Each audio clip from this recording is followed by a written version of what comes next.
Hey guys, Tom Moran here from Tom's Big Spiders, about to do a husbandry and rehousing video for two of my Theraphosa Blondi or Blondi. You'll notice I call them Blondi during the video. I've heard it pronounced both ways. That's the one I'm comfortable with, but I feel bad for people that pronounce it Blondi because they're probably going to wince every time I say Blondi. Anyway, these guys are doing really well. Got them both as slings. They've molted several times now, and I just had to move them into larger enclosures, probably temporary enclosures because they're juvenile stage and they tend to grow very, very quickly.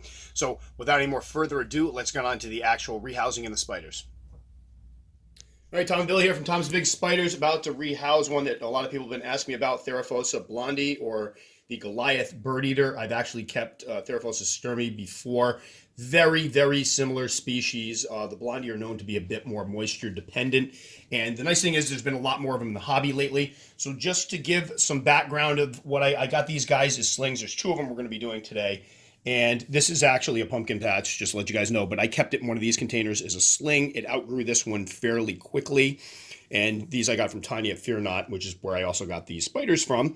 And then after they put on a little bit of size, I put them into this here. I did originally have one that passed away, but unfortunately it was one of the ones that was on the bad substrate. It was one of the last ones that I ended up unfortunately putting on that dirt. It had a bad molt, passed away, but I got a replacement for it. I have two now, and they've both been doing great.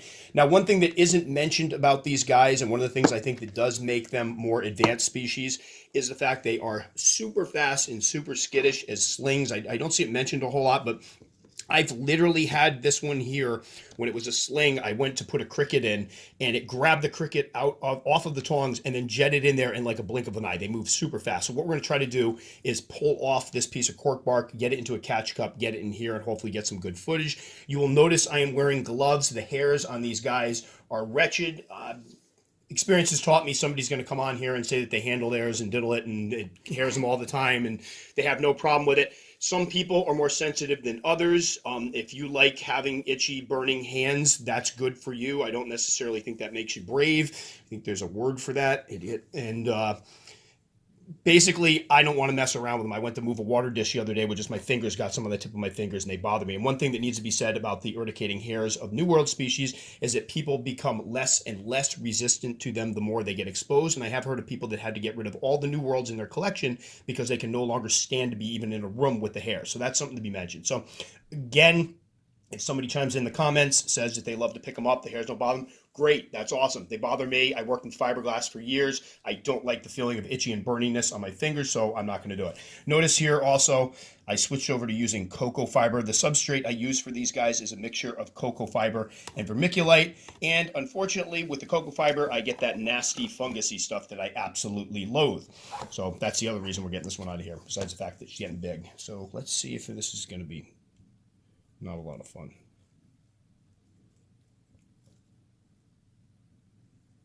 If you want to get a shot, if you want to zoom carefully, and I don't know if you can see it here, but one of the major differences, and this is going to be about it, so people that argue that blondies are better than sturmies are those hairs on the knees. The sturmies don't have the hairs. So this one here is a juvenile. This one here is probably pushing 4 inches or so. So we're going to try to get her in now. I hate the smell of that fungusy stuff. I absolutely loathe it. This is weird. We haven't done these. We actually haven't done one of these rehouses in a while. I've done a ton of rehousings by myself because honestly, sometimes I just don't feel like having the camera there because I'm trying to concentrate or I got to get a bunch done and it takes time. But okay, why is this one behaving so well? I have no idea. This is going to be interesting. All right, come on, girl. Please don't kick. Please don't kick. I just realized this is my good sweatshirt.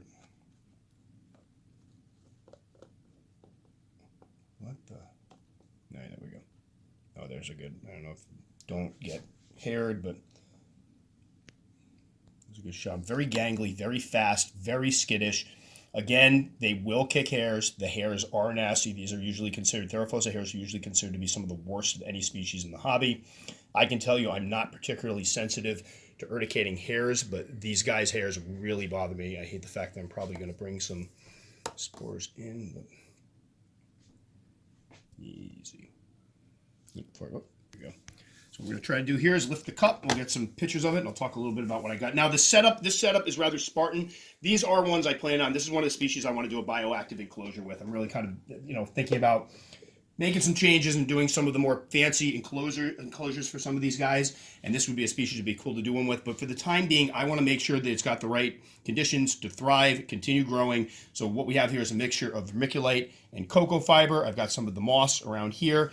Water dish, which I haven't filled yet, but I'll be filling that in a bit. And then you do want to keep the substrate moist. These are not guys you want to play around and let dry out. I've actually heard several people say they keep Theraphosa sturmi and they'll keep them dry and just keep water dishes in there, and they seem to do okay. This is not a species I would try that with. Can you please let go of that? There we go.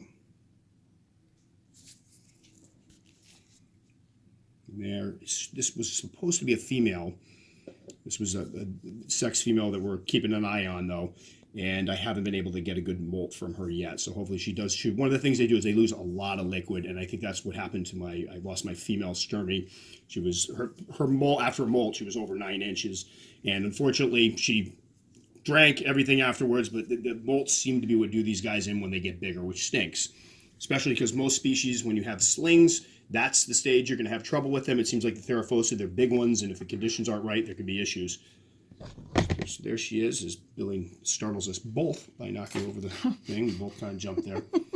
Beautiful spider. So again, yes, these guys do need to be kept moist. There's enough substrate in there. They will do some burrowing as slings. That's important to note.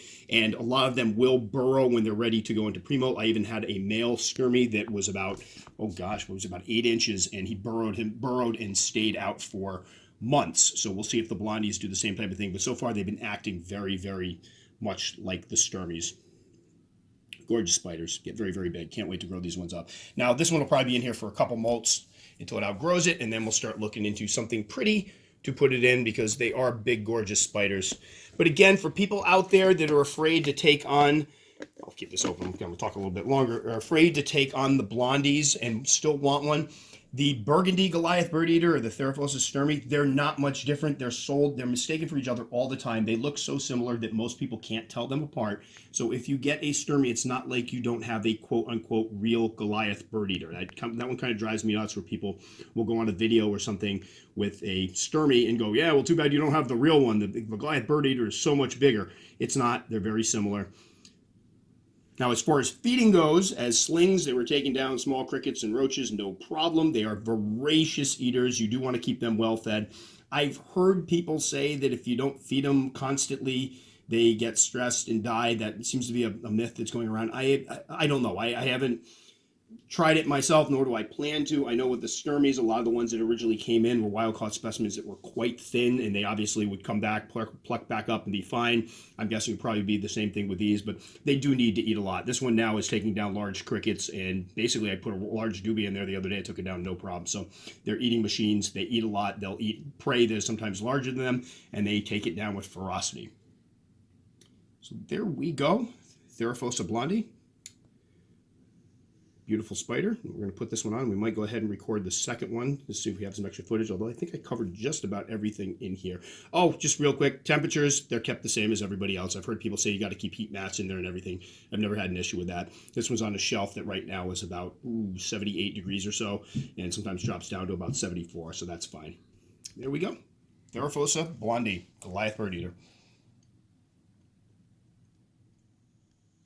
Good. All right, about to do the second one, but after shooting the first one, realized a couple things I missed to say. So first off, the enclosures I'm using for these are the Sterilite Clearview latch. I get them at Target, I believe it's called. It's Target height. I love using Target, though. People will actually call it Target, so it's no joke. But they're 15 quarts. I absolutely love these. I think I have about 20 of them now.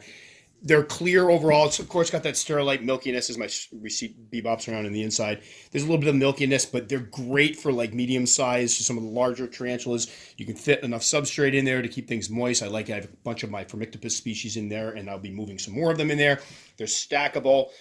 Just really cool enclosures. And they're coming out of these, which I get on Amazon, proudly made New Zealand.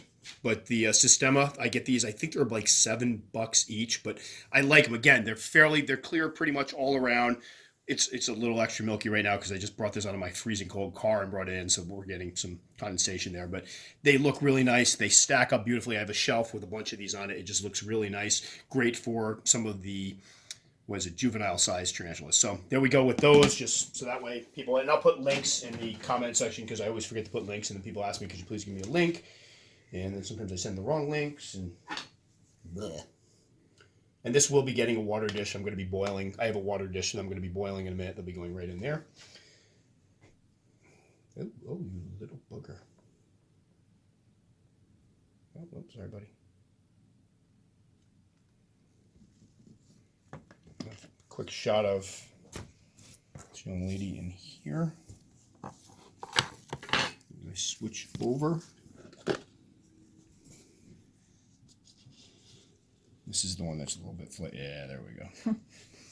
Yeah, that's my girl. I think it's a girl. All right, come on, we're gonna get in this. Come on, let's stop being difficult. Here we go. Here we go.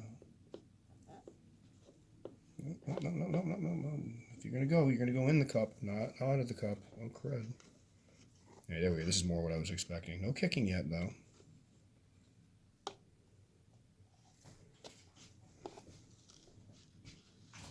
All right, so I'm gonna take this off. I'm gonna get ready to put this back on just in case. And please let the cup go. Please let the cup. No, you can't have the cup. That was funny. All right, so this is the smaller of the two. I believe this was the second one I got to replace the other one. And if you can zoom in on that knee and see some of the hairs. I think you do it with the gloves. Hold on. All right, you gotta zoom. You're gonna work on your zooming prowess. Thank you. Yeah. It's, you're gonna win the big awards for this. I have no interest in that. We're gonna go to Socotra Island, catch the Balfour communals. I would actually do that though. I actually haven't been out of New England in like 15 years, so I'm kind of a hermit. So, but we did talk about like which way. And I think somebody asked me on my Facebook page which species I'd love to see in a wild, and that would be it. Although me and I don't know, man. I'm not a good traveler, but there we go. Beautiful girl. And again, not what I would call, just to throw this out there, not a beginner species in any stretch of the imagination. This is one of the true, I think, advanced species because A, slings are flighty as heck. B, they won't hesitate to kick hairs, and the hairs are nasty. Oh, that's right, good call. And C, they get very, very large. So people are always talking about how much venom tarantulas have, or how potent their venom is. It doesn't matter. These guys can have no venom at all. When you get those 3/4 inch fangs in your hand or in a tendon or somewhere, it could cause major mechanical damage. And some of them will, they'll defend themselves if need be, although mine have actually been pretty laid back. So again, I've had the Sturmies before, but these guys are acting very, very much like my Sturmies did. And then I know somebody's going to ask about adding moisture. Basically, you don't want to let these guys dry out. So if you look down the side, I can't see it right now, and I'm not going to pick it up because she'll jump, but you can see that the substrate is moist. What you'll start to see is the top will dry out before the bottom. When the bottom layers, so it starts getting close to the bottom, you see the bottom layer starting to dry out, then you want to really add some moisture. Forget the misting. It's pointless. You make rain. I got one of these. Basically, if you can see the top of it, I've been using this one for a while now. And it's going.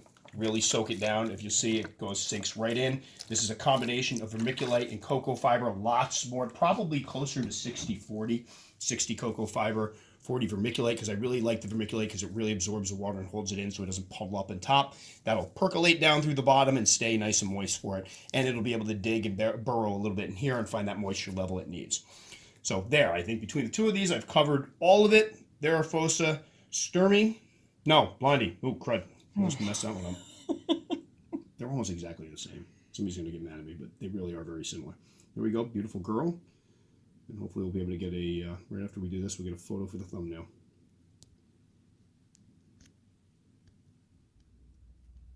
All right, thanks so much for watching that. Again, they're a little more complicated to take care of only because of the moisture requirements. This is not a species you want to play around with as far as keeping things moist. And I do find that the vermiculite cocoa fiber works. I've used vermiculite in topsoil for my Sturmy before. That works really well. The trick is you want something that's going to absorb that water quickly and hold on to it a bit. During the colder winter months, obviously things get very, very dry, so you're going to want to make sure you check it a little more often. I check mine usually once a week or so when I feed them. But other than that, they're a great species. species. They grow super fast. I mean, it's honestly incredible to see how much size they can put on and between molts. And just, obviously one of those hobby staples as far as a lot of people have seen pictures of the Theraphosa Blondi or the Goliath Birdeater, and it's kind of that holy grail of spiders that people just want to say, I own the biggest spider in the world, or heaviest. I believe the Huntsman is the actual largest as far as leg span. I think these guys are a little heavier. Expect that adults can get 10, 11, 12 inches or so. I don't believe that's uncommon. This is one of these species people exaggerate about. They really do get large. So anyway, that'll do it for this one. If you've never seen any of my videos before, want to check out some others, I put them around here. And if you enjoyed it enough that you'd like to subscribe, I'm not going to do that whole subscribe, you'll miss other stuff. I don't do that. So if you like it and want to subscribe, click the circle right up there. Very much appreciative. Hopefully see you guys in the comments section. We'll catch you all next time.